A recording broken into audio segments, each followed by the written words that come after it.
Starting with the next video, we're going to be getting into sampler instruments. So we're kind of running the gamut here. We started by talking about technical sampling, just in terms of getting an actual analog sound into a digital file. We've then gone on to talk about creative resampling, so taking those digital files and bringing them into the computer. And now, up next, we're going to be talking about sampler instruments. And you've already seen an example of that briefly. But just to talk about the real impact of non-destructive audio editing and also the speed of our processors and the cheapness of storage space, I'm going to give you one final example here to show you where we're kind of at today. So when I play back this file, what the computer is doing is it's basically saying, okay, where is that file stored? It figures out where it's stored, it plays it back. If I go and I cut some of this off and I play it back, the computer is still accessing that same file, but it's saying, I want you to go 3.5 seconds into the sample and then start the playback. And then if I go and I add, a gain adjustment, the program is saying, okay, we're still going to start from that point, but in real time, we're going to add this fade in. Okay, and we take it for granted, but at a time, this wasn't like the easiest thing in the world to do, and it could, potentially spike out your CPU. It would be really processor intensive.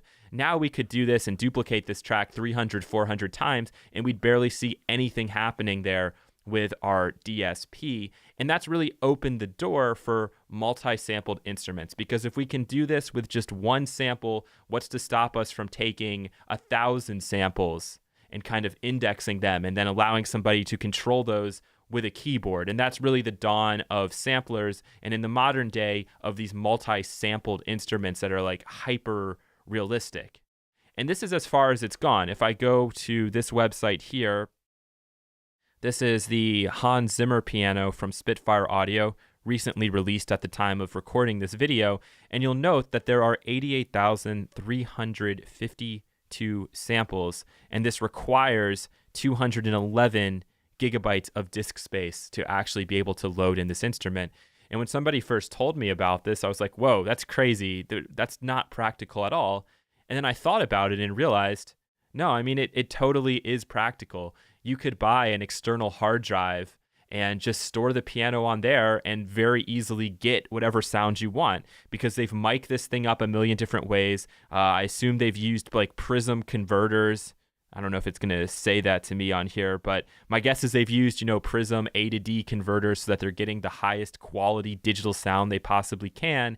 And now as a music producer, are you going to want to run the risk of having to bring an actual like professional piano player in, get that miking just right, or do you want to use this sampled instrument where the tone you're going to get? And not only that, but let's say it's a question of buying an actual piano versus using one of these virtual instruments. You're going to opt for the virtual instrument because you can buy 10 different pianos for the cost of one, and there's no guarantee that the sound that you're able to record out of that actual physical piano is going to be as good as these multi-sampled instruments. So it's really changed the game in production.